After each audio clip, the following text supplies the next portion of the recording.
انسان کا یہ مزاج ہے کہ وہ اپنے آپ کو اچھا بتاتا بھی ہے اور اچھا کہلاتا بھی ہے۔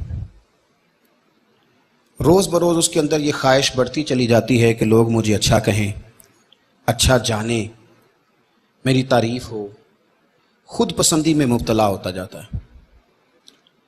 کوئی شخص اگر بطور اصلاح بھی اس پر تنقید کر دے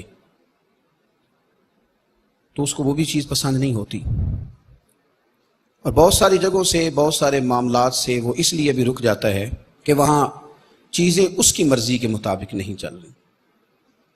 قرآن مجید نے انسان کی اس کمزوری کا ذکر کیا ہے اور سورہ نجم کے اندر ارشاد فرمایا کہ فَلَا تُزَكُّوا أَنفُسَكُمْ، فرمایا اپنے آپ کو ستھرا بنا کر پیش نہ کرو، اپنی زبان سے اپنے آپ کو ستھرا بنا کے پیش نہ کرو۔ وَهُوَ أَعْلَمُ بِمَنِ اتَّقَىٰ، اللہ خوب جانتا ہے تم میں سے پرہیزگار کون ہے۔ یہ قرآن مجید ہے، ان دو لفظوں میں وضاحت کر دی، تم نہ اپنے آپ کو پیش کرو۔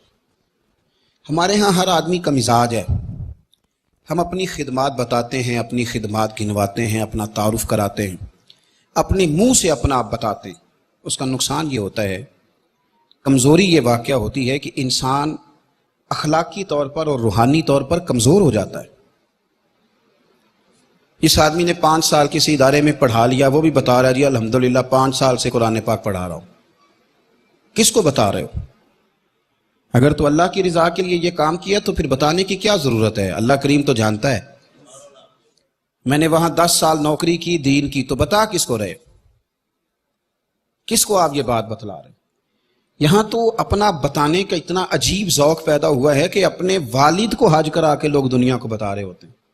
میں نے اپنے ابا کو حج کرایا، بھئی ابا آپ کے تھے تو آپ نے حج کرانا تھا، کسی اور نے تھوڑی کرانا تھا۔ والد آپ کے تھے تو آپ کو ہی کرانا تھا۔ میں نے دی بہنوں کی شادی کی تو بہنیں کس کی تھی؟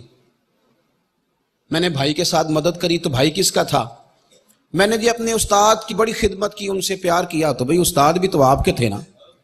کہتا جی میں نے الحمدللہ اپنے مرشد کے آستانے پر، میں نے اپنے شیخ کے آستانے پر نوکری کی۔ اور میں نے کہا تجھے غلطی لگ گئی ہے، کسی نے کہا تھا حضرت انس بن مالک سے بڑے نصیبوں والے ہو، 10 سال ہو گئے حضور کی نوکری میں، فرمانے لگے یہ تو ان کی نظر ہے کہ رخ ان کا ادھر ہے، تو ان کی مہربانی ہے، میں کون ہوتا ہوں مطلب میں اور ان کی نوکری؟ تو امیر حرم میں غریب بے نوا، تو کجا اور من کجا۔ اپنا بتانا، اپنا آپ دکھانا، اپنے آپ کو ظاہر کرنا، اپنی تعریف پسند کرنا، مجھے مانو، مجھے کہو، مجھے گنو، میں خوبصورت زیادہ ہوں، میں پڑھا لکھا زیادہ ہوں۔ کچھ کو یہ بھی مسئلہ ہوتا ہے کہ میں سینئر زیادہ ہوں۔ بھئی آپ کیا بات کر رہے ہیں؟ یہ اللہ فرماتے ہیں تو اپنے آپ کو بنا کے پیش، دیکھیں نا کیسے خوبصورت لفظ ہے، فَلَا تُزَكُّوا أَنفُسَكُمْ، اپنے آپ کو ستھرا بنا کے پیش نہ کر۔ وَهُوَ أَعْلَمُ بِمَنِ اتَّقَىٰ، وہ خوب جانتا ہے تم میں سے متقی کون ہے۔ اسے بڑے بھولے بھالے، بڑے اللہ والے ریاض آپ کو بس ہم ہی جانتے ہیں، یہ تو ہمیں پتہ ہے۔ تو اپنی زندگی میں یہ جو خواہش ہے نا بڑا ہونے کی، سیانہ ہونے کی، سمجھدار ہونے کی، یہ انسان کو کمزور کر دیتی۔ ہم تعارف ہی بڑا کراتے ہیں، ہمارا تعارف بہت زیادہ ہے، ہمارا ذکر بہت زیادہ ہے، ہم بہت بڑے ہیں، ہمیں مانو، ہمیں گنو، ہمیں شمار کرو، ہماری خدمات کو تسلیم کرو۔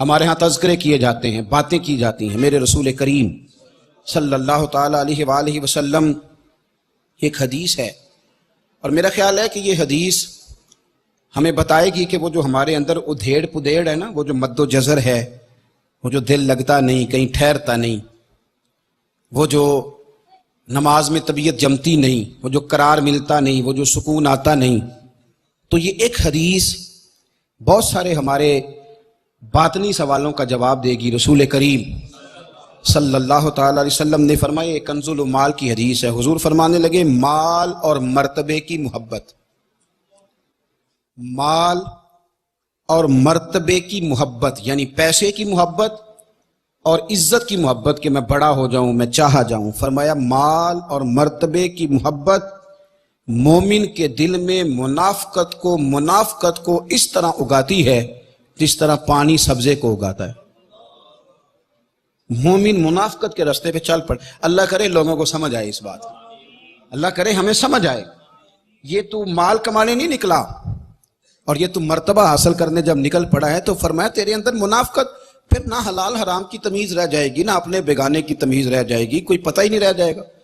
پھر تو انسان بھیڑیوں کی طرح لوٹتا پھرے گا، کھاتا پھرے گا، دندناتا پھرے گا. میرے رسول کریم صلی اللہ تعالی علیہ وسلم نے بالوضاحت فرما دیا.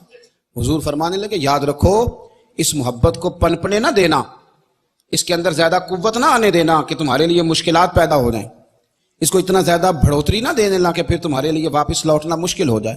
حبیب دو عالم نبی اکرم رسول رحمت صلی اللہ تعالی علیہ وآلہ وسلم نے فرمایا یہ مرتبے کی محبت، یہ چاہا جانا. بہت سارے مذہبی لوگوں میں روحانیت نہیں ہوتی، پگڑی بھی ہوتی ہے، دستار بھی ہوتی ہے، کتابوں کا علم بھی ہوتا ہے، روحانیت کا دور دور تک پتہ کیوں نہیں ہوتا؟ کیوں بھلا؟ اس لیے کہ پگڑی باندھ کے، کتاب یاد کر کے، سارا کچھ سمجھ کے خواہش ہوتی ہے کہ اب مجھے سٹیج بھی ملے، اب مجھے تھوڑا سا سٹیج بھی دیا جائے، مجھے عزت بھی دی جائے، چلو میرے آنے پہ 2 نعرے بھی لگا دیے جائیں. تو یہ چیز انسان کی طبیعت کے اندر نفاق کو جنم دیتی ہے، یہ کمزوریاں پیدا کرتی ہے. میرے رسول کریم صلی اللہ تعالی علیہ وسلم کے صحابہ کی ایک بہت بڑی تعداد ایسی ہے جسے دنیا نہیں جانتی. 1,44,000 صحابہ نے حج کیا ہے حضور کے ساتھ. کہاں گئے باقی سارے؟ لوگوں کو تو چند کے نام آتے ہیں. وہ 313 جو میدان بدر میں جان ہتھیلیوں پہ رکھ کے نکلے تھے، کدھر ہیں ان کے نام؟ وہ جو 72 احد میں شہید ہو گئے تو وہ کہاں تھے؟ کہاں گئے وہ لوگ؟ اور میاں اگر وہ بھی اس چکر میں ہوتے کہ پہلے میری تختی لگاؤ، پہلے مجھے سینئر مانو، پہلے مجھے بڑا جانو، پہلے میرا اقرار کرو، پہلے مجھے کوئی گولڈ میڈل دو، تمغہ حسن کارکردگی دو، تو پھر تو کام رہ گیا تھا. انہوں نے کوئی ایسی چیز طلب نہیں کی. ان کی طلب اتنی تھی کہ یا اللہ راضی ہو جائے یا اللہ کے رسول راضی ہو جائے. یہ خود پسندیاں، یہ چاہا جانا، یہ مرتبہ، اٹھ بلیا چلو تھے وسیے او جتھے وس دینی سارے ینے، نہ کوئی ساڈی ذات پچھانے نہ کوئی سانو مننے. یہ کیا الجھاؤ ہوا؟ مجھے بھی گن لو، مجھے بھی شمار کر لو، ذرا میرا بھی نام لے لینا، میرا بھی. مذہبی محافل میں ہم جاتے ہیں نا تو ایک رکا لکھ کے دیا جاتا ہے یہ فلاں پیر صاحب کی صدارت ہے، فلاں سیٹھ صاحب کی نگرانی ہے، فلاں چودھری صاحب مہمان خصوصی ہیں. میں بھی ایک جگہ گیا تھا تو میرے ہاتھ میں لسٹ تھمائی. میں نے کہا تم نے تو مجھے وہاں کہا تھا کہ نبی پاک کی تعریف کرنی ہے. اس وقت تو یہ طے ہوا تھا کہ حضور کی تعریف کرنی ہے، اور یہاں اس کے بھی کرو تو اس کی بھی کرو تو اس کی بھی کرو. نہ مہربانی فرمائیں، چکروں سے باہر آئے، اپنے آپ کو چاہنا، میرا بھی نام، میرا بھی تذکرہ، مجھے بھی پوچھ لو. میرے رسول کریم سید عالم صلی اللہ تعالی علیہ وسلم نے فرمایا 2 بھوکے بھیڑیے. ذرا حضور کے الفاظ پر غور کریں. فرمایا 2 بھوکے بھیڑیا تو ویسے بھی بڑا خطرناک ہوتا ہے، اور اگر بھوکا ہو تو 2 بھوکے بھیڑیے. حضور فرمانے لگے بکریوں کے ریوڑ میں چھوڑ دیے جائیں تو اتنی تباہی نہیں مچاتے جتنی تباہی مال کی اور عزت اور آبرو کی خواہش بندہ مومن کے دل میں تباہی مچا دیتی.